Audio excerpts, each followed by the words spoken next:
All right, guys, welcome here to the DS Radio Shop. Early Friday morning. Just want to do a quick video here to set the record straight for some people who don't know, but for the vast majority, everybody pretty much knows. And for the smart ones who know how to use Google or GPS, they know. So, I already did a previous video about this character Joe guy up on top. Everybody pretty much knows that he's an idiot and he runs these groups and doesn't know what the hell he's doing. Um, he's just a drama queen. However, if you read this, um, how he's talking about direct sources of bad experience and blah blah blah blah. And yeah, okay. So, anyways, say what you want, Joe. You've already lost over a third of members who just joined your group, and you know why that is? Because the drama you started with your little buddy Panic Attack, who's not even a technician, who claimed that myself and others who had bashed him, which never did, we actually were trying to help him on his videos, showed him proper waveforms, and apparently he took the criticism the wrong way. I don't know, whatever. It was supposed to be advice, it wasn't even supposed to be criticism, but I guess he took it that way. Anyhow, long story short is, they made me a group expert of his page. I forget what it was called, CB something, whatever, Radio 223 International. I forget. You can look it up. Anyhow, I made my statement, removed myself from the group, wasn't going to deal with it.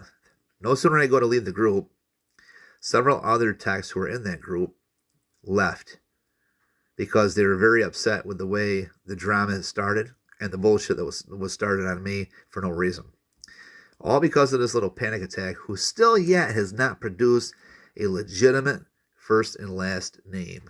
1. Okay. 2, he's only been in radios for less than 6 months.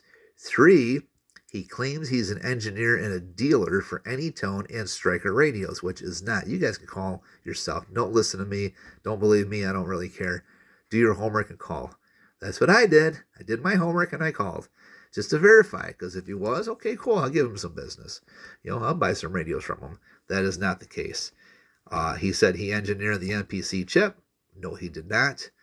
If you look at his benchtop, he's sitting on a kitchen table, little shelf with a couple of things. Doesn't really have any kind of equipment to speak of. Yeah, very interesting on that. So anyhow, now he became the group expert since I left and many others. So good luck with that group, Joe, because you've turned into a drama club just like the Blacklist group, another drama club. So I'm glad for you guys. And let the record be known that for CB groups, I've already removed myself from just about every one of them because I don't deal with it no more. I am a member of many ham radio groups because you know the difference? It's not about the CB guys, it's about the people. Same thing with the ham. It's not about the ham, it's about the people. Okay? Ham radio groups, not all, but for the vast majority, show integrity. They show respect. Okay?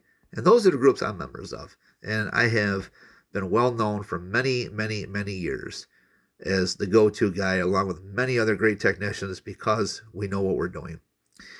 However, this group here done by Joe, it's failing miserably. He just opened it up March of this year. He's trying to invite everybody to get big numbers, and he's already lost more than a third of those numbers because he's pissed off so many people with drama. There's no experts. They have no evidence of anything in that group discussing any kind of conversation about radios or repairs or questions related to that. It's all about drama. So I removed myself from the group, along with many others who followed because of that reason. Now, let's go down to this James Gould guy. Everybody knows that you get an invoice from my shop. I don't care if you had to buy a screw for the side chassis of your radio, or a mounting knob, or a power cord, or a resistor, a light bulb. I don't care what it is, you get an invoice. Period. No exceptions. We all know that. However, if a radio cannot be fixed, you will also receive a invoice. You'll get an invoice that says one of 3 things: can't be fixed due to age of radio, no value, it's not worth it, or can't be fixed due to can't find parts, or can't be fixed by the shop for whatever reason why I'm not able to fix it. 98% of the radios that come across my bench, I do fix. I've been around over 37 years working on these things, guys. They're not that complicated. Some are. Some of those you get a thorn in your hip. You can't figure it out. I've got many radios that I have to walk away from, but I don't give up.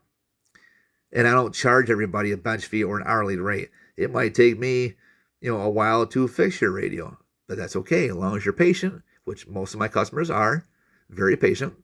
They know that I won't give up because it's an educational reason. So if I can figure it out, it's a great thing for myself because it speeds the process up to the next problem.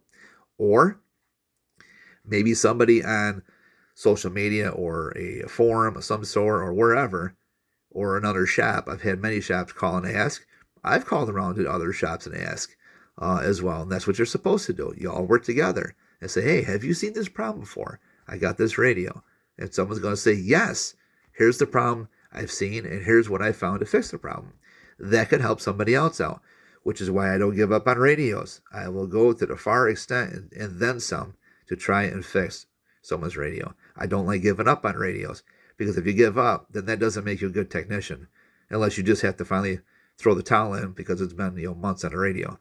But you got to give it your all. You got to, because if you don't, you're never going to understand it, and you're probably going to encounter that problem another dozen times or more. So it's very important to always work hard and try to troubleshoot and fix the problem. Either way you look at it, you're going to get an invoice that says one of three things. Either it can't be fixed by this shop for whatever reason, or it's not worth fixing, or can't fix due to obsolete parts, or whatever the case may be. But you're going to get an invoice. So Mr. James Gold, I want to see your invoice. Everybody wants to see your invoice because you'll have that. You claim you came to my shop and I wasn't able to fix your radio, and you call me a piece of work, and you had to take your radio elsewhere. That's funny. Really funny. Because you've never been to my shop, nor have you ever contacted my shop or sent anything to my shop. Now, the funny thing was this. He claims he doesn't live too far from me. And I'm out by Syracuse. No, I am not out by Syracuse. I'm an hour west of Syracuse, so I'm not even near Syracuse. Oh my God, same story I've heard when the people said that I'm in the Albany area. Nope, Albany is 4.5 hours east of me, southeast of me. Someone also mentioned about Watkins Glen, Elmira. Nope, that's an hour and a half southwest of me. Oh my goodness gracious, I love this stuff. And then someone else mentioned about Buffalo. Nope, that's 2.5 hours west of me. Guys, I know there's a lot of idiots in the world. I get it. Not everybody has a full function brain. I understand that. But the least you could do is go to Google, type in DX Radio Shop. It's going to pinpoint you right there on a damn map to Clyde. Not Syracuse, not Buffalo, not Watkins Glen, Elmira, not Albany. Holy jeepers creepers. And the latest that I heard was up in Pulaski. Holy shit, that's up by Watertown. That's a couple-hour drive. Oh, where do these people come up with this stuff? I don't know. I'm glad I don't have that kind of free time to sit around and develop all these stories. It's just, wow. You guys have no life to live for. That's all I can say. But anyways, the purpose of this video is to point out a couple of different things. One of which, no, I'm not in Syracuse. However, they do have 2 shops in Syracuse. One is a young guy. I don't remember his name. I want to say Jeff. I think the guy's name is Jeff. I could be wrong on that. I don't quite remember. He's been over there for a few years in the Syracuse area working on radios. And he does okay. He doesn't do too bad. But I have had some radios sent here for rework. But the biggest area in Syracuse, I see a lot of rework that comes here for me to do, is from the United Radio Communication Company, because they don't focus on just radio communication, which is funny because that's what they call it. They focus more on anything that has to do with electronics, whether it be DVD players, TVs, computers, appliances, electrical circuits of those, of that nature. So when it comes to radio communication, I shake my head because that's what you guys call yourselves. But at the same time, you don't do very good when it comes to radios. And I can't even tell you how many people, probably well over 30 people, who have told me that they weren't able to get radios fixed, or if they did, it was very sloppy. And the company will say, well, we did the best we could, but we don't have a service manual.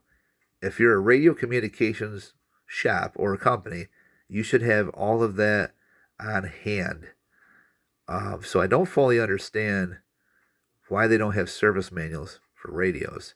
And I know that for a fact because the one guy actually purchased one online to send with the radio to get fixed ahead of time. And they still couldn't fix it. And he found out about me months later, and he brought the book here and said, here, I'm going to bring the book too. I said, well, I already got the book. Don't worry about it.